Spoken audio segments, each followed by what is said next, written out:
Turning to news overseas now, specifically in Syria, where NBC News has confirmed tonight that Syrian forces have started moving chemical weapons from storage facilities, though U.S. officials refuse to speculate whether the Assad regime is preparing to use those chemical weapons.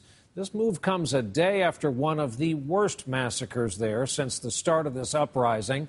Our chief foreign correspondent, Rich Engel, just back from there, is with us here in the studio tonight. Richard, good evening. Good evening, Brian. A U.S. official tells us that over the last several days, Syria has been moving some of its chemical weapons. U.S. officials don't know exactly why, but there are reports that the Syrians are moving these chemical weapons from one location to a slightly more secure location.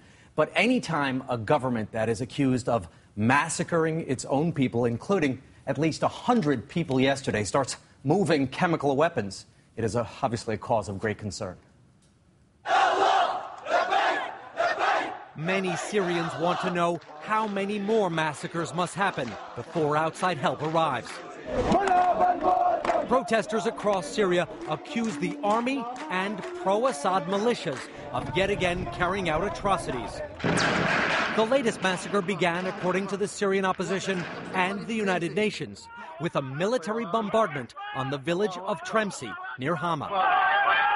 We spoke to one activist who, fearing reprisals, didn't want to be identified. It was heavy artillery, the shelling from the airplanes, and they were two heavy rockets has been thrown from the planes into the houses of civilians in the area.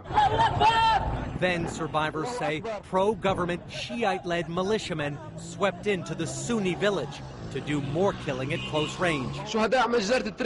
Bodies were gathered today at a mosque. So many, they had to be moved in shifts to mass graves that looked tightly packed.